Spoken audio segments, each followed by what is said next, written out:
আমরা আমাদের জীবনে ৩ বার প্রেমে পড়ি। ফার্স্ট লাভ, যেটা আমাদের বাচ্চা বয়সে শুরু হয়। এই ভালোবাসায় আমরা শুধু একে অপরের সাথে সময় কাটাতে পছন্দ করি। এখানে আমরা কেউ কারো শরীর, সৌন্দর্য দেখে নয়, বরং একে অপরের সাথে খুশি থেকে একে অপরকে ভালোবাসি। এটাতে সম্পর্কের চাইতে বন্ধুত্বটাই বেশি হয়, যেটা ধীরে ধীরে আমাদের অনেক কাছের হয়ে যায়। এই ভালোবাসায় মনে হয় যে এই মানুষটা কোনোদিনই আমাদের জীবন থেকে হারাতে পারবে না। কিন্তু বেশিরভাগ ক্ষেত্রে এই ভালোবাসাগুলো না ছোট্ট ছোট্ট কারণের জন্য শেষ হয়ে যায়। আর আমাদের ব্রেকআপ হয়ে যায় একটা সময়ে। তারপর আমরা আমাদের জীবনের দ্বিতীয়বার ভালোবাসায় পড়ি। আর এই দ্বিতীয়বার ভালোবাসায় পড়ার পর আমরা মনে করি এটাই তো আমাদের জীবনের সেই ভালোবাসা, যেটা আমি এতদিন ধরে খুঁজে এসেছি। এই দ্বিতীয় ভালোবাসা যখন আমাদের জীবনে আসে, তখন সে নিজের সাথে আমাদের জন্য অনেক শিক্ষা নিয়ে আসে, আমাদের জন্য ধোঁকা নিয়ে আসে। এই ভালোবাসা আমাদের জীবনে কষ্টও কিছু নিয়ে আসে। আমাদেরকে ভালো মানুষ, খারাপ মানুষের তফাৎ বুঝতে শেখায়। এই সম্পর্কের শুরুটা দেখে মনে তো হয় এটা শেষ অবধি থাকবে।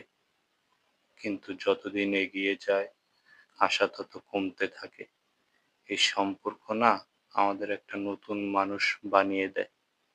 আর যখন তুমি এই সম্পর্ক থেকে বের হবে, নিজেকে একজন আলাদা মানুষ হিসেবে দেখতে পাবে। এই সম্পর্কে তুমি বড় হয়ে ওঠো, ম্যাচিউরড হও। তুমি যখন এই সম্পর্ক থেকে বের হও, তখন তোমার মনে হয় এই জীবন তোমার দ্বারা আর কখনো প্রেম হবে না। তারপর আসে থার্ড লাভ। হ্যাঁ, ঠিক সেই সময়, যে সময় তুমি মনে করো যে এই জীবনে তোমার দ্বারা আর নতুন করে ভালোবাসা হবে না, তখনই একটা মানুষ তোমার জীবনে সারপ্রাইজের মতো এসে পড়ে। যে ভালোবাসাকে তোমার আলাদা করে খুঁজতে হয় না, তারা কিভাবে যেন তোমার জীবনে চলে আসে। আর এই মানুষটা যখন তোমার জীবনে আসে, তখনই তুমি নিজেকে প্রশ্ন করো, এটা কি আসলেই ভালোবাসা? তুমি ভাবতে থাকো, এটা কি আসলেই টিকবে?